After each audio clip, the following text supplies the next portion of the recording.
سیدنا ابو ذر رضی اللہ تعالی عنہ سے مروی ہے کہ رسول اکرم صلی اللہ علیہ وآلہ وسلم نے فرمایا، اللہ تعالیٰ فرماتے ہیں، اے میرے بندو، تم سارے گنہگار ہو مگر جس کو میں عافیت دے دوں، لہٰذا مجھ سے بخشش طلب کیا کرو، میں تمہیں معاف کر دیا کروں گا۔ اور جس نے یہ جان لیا کہ میں اللہ بخشنے کی قدرت رکھتا ہوں، پھر اس نے مجھ سے میری قدرت کی وجہ سے بخشش طلب کی، تو میں اسے بخش دوں گا اور اس سلسلے میں کوئی پرواہ نہیں کروں گا۔ تم سارے گمراہ ہو مگر جس کو میں ہدایت دے دوں، بس مجھ سے ہدایت طلب کرو، میں تم کو ہدایت دوں گا۔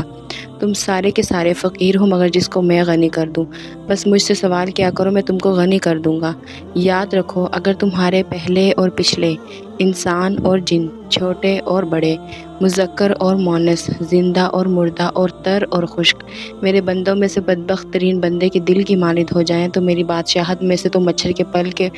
برابر بھی کمی نہیں آئے گی،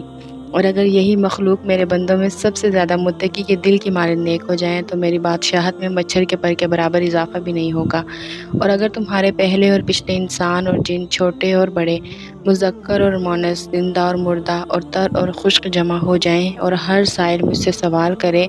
جہاں تک اس کی خواہش کا تقاضا ہو، میں اس سائل کو اس کے مطالبے کے مطابق دے دوں تو اس سے مجھ میں کوئی کمی نہیں ہوگی۔ اس مثال سے سمجھ لیں کہ ایک آدمی سمندر کے کنارے سے گزرے اور اس میں سے سوئی ڈبو کر واپس لائے اور دیکھے کہ اس میں کتنا پانی لگا ہوا ہے اور اس سے سمندر میں کیا کمی ہے۔ اس طرح میری بادشاہت میں کوئی کمی واقع نہیں ہوتی۔ اس کی وجہ یہ ہے کہ میں انتہائی سخی ہوں، بزرگی والا ہوں، بے نیاز ہوں، میرا دینا کلام ہے، میرا عذاب کلام ہے۔ ایک اور روایت میں ہے، میری عطا میرا کلام ہے، میری سزا میرا کلام ہے۔ جب میں کسی چیز کا ارادہ کرتا ہوں تو اسے صرف اتنا کہتا ہوں کہ ہو جا، بس وہ ہو جاتی ہے۔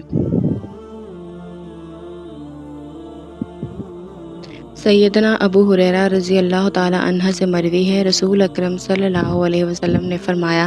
اے ابو ہریرہ، کیا تم جانتے ہو کہ لوگوں کا اللہ تعالیٰ پر اور اللہ تعالیٰ کا لوگوں پر کیا حق ہے؟ میں نے کہا، جی اللہ اور اس کے رسول ہی بہتر جانتے ہیں۔ آپ صلی اللہ علیہ وآلہ وسلم نے فرمایا، بندوں پر اللہ تعالیٰ کا حق یہ ہے کہ وہ اس کی عبادت کریں اور اس کے ساتھ کسی کو شریک نہ ٹھہرائیں، اور جب وہ ایسا کریں گے تو اللہ تعالیٰ پر ان کا حق یہ ہوگا کہ وہ ان کو عذاب نہ دے۔